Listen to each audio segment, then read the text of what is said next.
E-hailing industry is a multi-million naira industry in Nigeria with over 27,000 drivers in 3 states of the federation alone.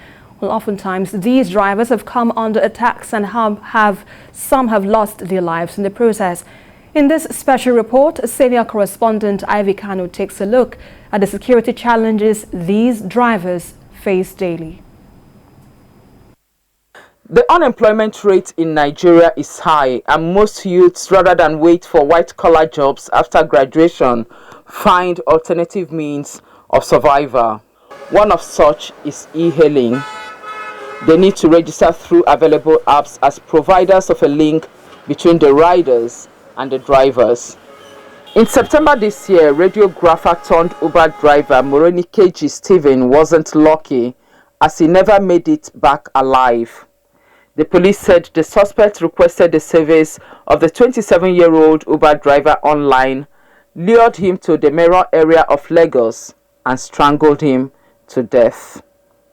The suspect, after strangling him, dumped his body on the Abuleba bridge along the Lagos-Abeokuta expressway and made away with his Toyota Corolla Salon car.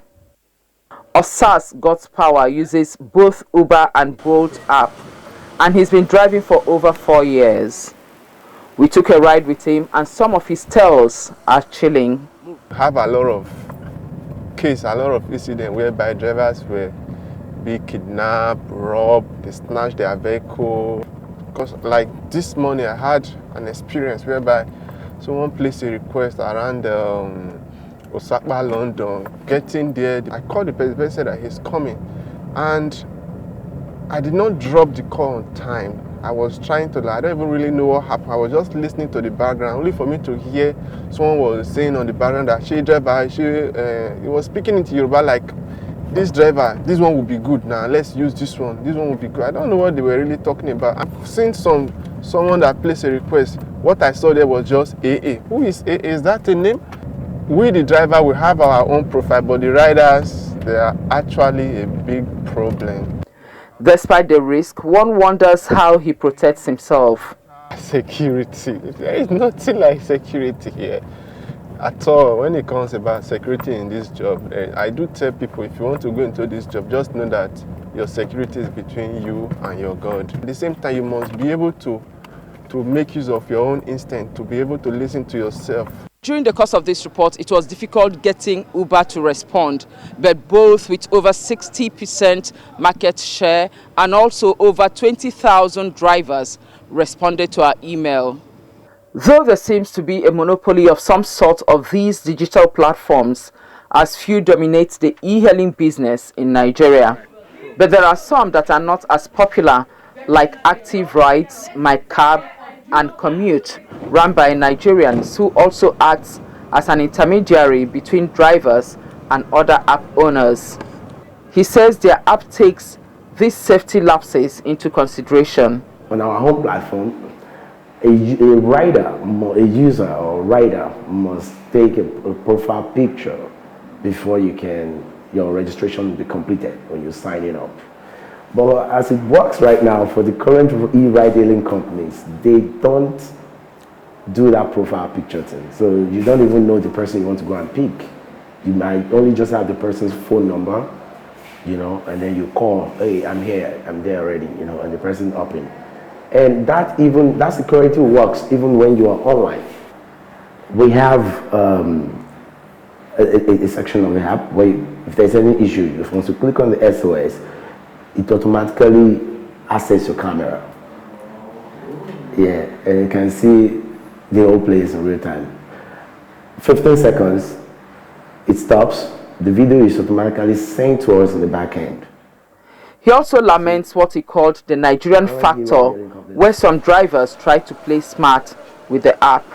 But some drivers are greedy, which is the main problem that these e-ride-hailing companies too might be facing, which is instead of them to stay online and do all businesses online, sometimes when the driver picks someone, he says, okay, can you just cancel the ride so we can do this offline?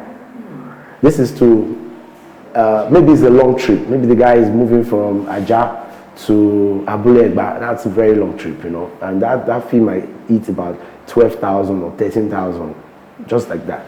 The guy is thinking already, Uber is going to take about 3K of that money, you know, or Bolt is going to take about 2.6 of that money. So he's trying to save every penny, and then it goes offline. The moment it goes offline, there's nothing these e-riding companies can do anymore. They can track the guy, they can see the guy. If all drivers can maintain online trips, you know, I've said this before, I'm saying it again, online trips, they'll be able to track them in real time. And they'll be able to know where the issue happened, and they will also be able to say, this is the person the guy picked. Because the moment you book, Ubers or Bolt, they've already seen your name, the address you input when you're registering. Everything is there, you know. But when you don't book, when you don't take rides online, they can't track. They can't even help the police to track anybody if anything happens to the driver. For the Commissioner of Police, the drivers should adhere some of these security tips. We have been saying it that security is everybody's business. The last incident we had last one now, so the man unfortunately lost his life, but we were able to get the culprit because he informed the wife to be his movement, where he was going. And through that, those operators, we should not buy a vehicle of 5 million and refuse to put security of 5,000 on it. So they should put tracking system. So a tracking system that made us now to get that vehicle less than 24 hours that was committed.